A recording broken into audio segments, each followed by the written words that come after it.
Hello and welcome to another Performance Architects webinar snippet. These snippets include excerpts of webinars that are accessible by going to our website at www.performancearchitects.com and registering for our Learning Center, a community and forum for on-demand business education in the business intelligence and enterprise performance management arenas and related topics. Performance Architects is a business and technology consulting company that helps companies initiate and sustain big changes in their performance management and business intelligence environments and processes. Head over to our channel after this video or come back in the future to learn best practices, hear overviews, and take part in lessons we have designed to help you. We're focused on continuing to develop this community, and we welcome any recommendations you might have for future content. Thanks and enjoy. Thanks very much, Kirby. Welcome, everybody. Today I'm going to talk a little while about the evolution of the enterprise performance management concept. And then after that, we'll cover the components of performance management programs, move on to how to create a performance management roadmap, and then close the talk with questions.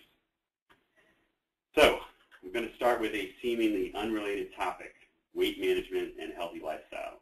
And unfortunately, it's one that many of us can relate to.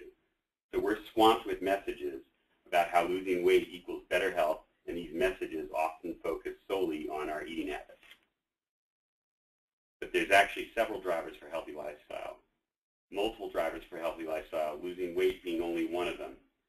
Even losing weight itself has multiple drivers. So let's look at two of the most common, eating smart and exercise.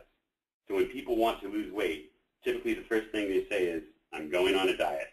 But research and practical experience shows that exercise is a much more important driver to losing weight than diet by making one's metabolism work better, while diet without exercise may actually be counterproductive in the long run. So we measure what's simple, in this case weight, without necessarily thinking about what the important drivers of that measure are. So in the sense that we can't only look at what's easy to measure, we must also look at what's important. Enterprise performance management is essentially the same thing for your organization. Now, performance management capabilities have evolved significantly based on the kinds of data organizations are able to capture and analyze. First, in the 1970s, and actually for a long time before, financials were almost always the only source of information used to evaluate organizational performance, the bottom line. And that's typically where the vast majority of the automation of information was used at that time. But as computer systems evolved in the 1980s, the traditional accounting methods began to get questioned more. There were new takes on these methods developed, including activity-based costing and management, and understanding the value of the firm from a non-bookkeeping standpoint.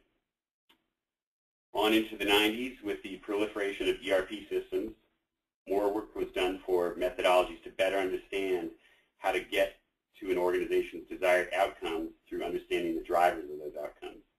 And at this point, we're definitely looking at something other than financial information alone. Moving past 2000, over 46% of organizations now use a formal performance management methodology to better understand how their efforts influence the outcomes and to identify predictive measures. And I'll cover some of those methodologies later. So we see organizations evolve on a very predictable path as they try to improve their performance management capabilities. They start by simply being able to process transactions and being able to produce standard mandated financial and regulatory reports, both of which, in terms of the information that are delivered, are pretty low on the strategic value scale and look backward in time.